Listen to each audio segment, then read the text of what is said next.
Selamat malam Bapak Ibu Saudara yang saya kasih dalam Yesus Kristus Tuhan. Pada malam hari ini kita akan membahas tentang Tuhan mengembalikan bangsa Israel untuk dibiarkan mati di padang gurun. Sebelumnya kita satu dalam doa. Pada surga, terima kasih Tuhan Kau sungguh baik kami. Terima kasih penyertaan-Mu, pimpinan-Mu, bimbingan-Mu dalam hari ini, sepanjang hari ini. Terima kasih Tuhan untuk kami terus diselamatkan dari segala serangan roh kejahatan, roh kematian, roh dunia, roh mati, roh santai, siar, tenung, teman, guna-guna, roh maut, dan roh maut, roh malaikat, roh maut, segala penyakit apapun, termasuk COVID, varian apapun, dipatahkan kuasanya dengan bahas Tuhan.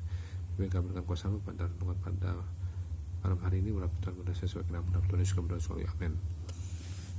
Jadi hukuman Tuhan atas ketidaktaatan mereka adalah mereka tidak akan masuk ke dalam tanah perjanjian, melainkan akan mati di padang gurun. Tuhan berkata di dalam Bilangan 14 29-31. Bilangan 14 29-31. Di padang gurun ini bangkai-bangkaimu akan berhantaran, yakni semua orang di antara kamu yang dicatat, semua tanpa terkecuali yang berumur 20 tahun ke atas. Karena kamu telah bersungut-sungut kepadaku bahwasanya kamu ini tidak akan masuk ke negeri yang dengan mengangkat sumpah telah kujanjikan akan kuberi kamu diami, kecuali Kaleb bin Yefun dan Yosua bin Nun. Tentang anak-anakmu yang telah kamu katakan mereka akan menjadi tawanan, mereka lah yang akan kubawa masuk supaya mereka mengenal negeri yang telah kamu hinakan itu. Di dalam Bilangan 14:32-34 Tuhan berkata bahwa mereka akan mengembara di padang gurun selama 40 tahun dan kemudian meninggal.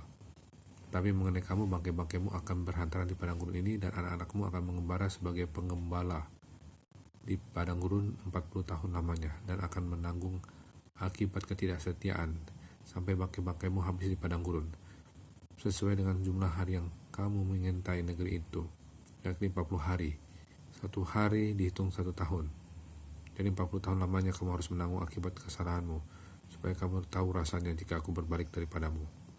Ke-10 pengintai yang kembali dari tanah perjanjian dengan membawa sebuah laporan buruk meninggal kena tulah, ya. 10 pengintai, ya. Bilangan 14:37-38. Hanya 2 orang dari generasi tersebut di atas usia 20 tahun yang keluar dari Mesir dan masuk ke dalam tanah perjanjian. Mereka adalah Yosua dan Kaleb. Mereka siap untuk masuk ke tanah perjanjian di Kadesi Barnea, tapi mereka terhalang dan tertahan oleh bangsa Israel. Para pemimpin seringkali tertahan dan tertunda untuk masuk ke dalam janji-janji Allah oleh karena jemaat mereka. Namun para pemimpin tidak boleh meninggalkan jemaat mereka karena alasan ini. Sama seperti Yosua dan Kaleb tidak meninggalkan bangsa Israel. Mereka harus menunggu 38 tahun lagi untuk masuk ke tanah perjanjian. Musa tidak diizinkan masuk ke tanah perjanjian karena ia membiarkan rohnya terpancing untuk marah oleh bangsa Israel. Mazmur 106:33. Para pemimpin harus berhati-hati untuk tidak membuat kesalahan yang sama yang telah Musa perbuat. Namun jika bangsa Israel tidak begitu memberontak, maka Musa tidak akan kehilangan kendali atas rohnya, dan ia pasti telah berhasil masuk ke tanah perjanjian. Meskipun demikian, Musa menggambarkan hukum Taurat, dan hukum Taurat tidak dapat masuk ke dalam janji-janji Allah bagi hidup kita. Yosua memimpin bangsa Israel untuk masuk ke tanah perjanjian. Yosua menggambarkan tatanan baru. Yosua menggambarkan tatanan baru kasih karunia. Jadi Yosua itu menggambarkan tatanan baru kasih karunia yang merupakan satu-satunya hal yang bisa memimpin kita ke dalam janji-janji Allah bagi kita. Amin. Mari kita satu dalam doa. Bapa surga, terima kasih Tuhan atas firman-Mu. Biarlah kami Tuhan terus tetap seperti Yosua dan Kaleb, menyadari bahwa Engkau begitu indahnya menjanjikan kami dengan janji-janji kudus firman Tuhan. Kami mau Tuhan setiap janji kudus firman Tuhan, janji kudus pernyataan untuk kepenginjilan, untuk pelayanan, sampai kedatangan Tuhan aku bersama isiku jadi kalau yang mau Tuhan laksanakannya. Terima kasih Tuhan.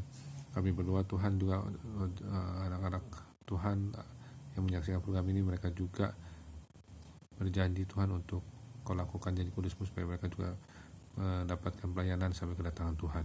Terima kasih Tuhan, berikan kami tidur nyenyak pada malam ini, berikan kami besok pagi jam 5 pagi untuk melakukan saat teduh dengan tubuh disegarkan. Kami berdoa Allah kudus kuasai alam sadar bawah sadar kami dalam tidurnya kami, terang roh kematian, roh henti nafas, henti jantung, roh mimpi buruk, mimpi kotor, mimpi kuasa gelap dipatahkan kuasa dengan balas Tuhan. Terima kasih Tuhan, segala puji masuk raja bagi-Mu dan Tuhan Yesus kami berdoa. Amin. Terima kasih Tuhan Yesus berkati. Shalom.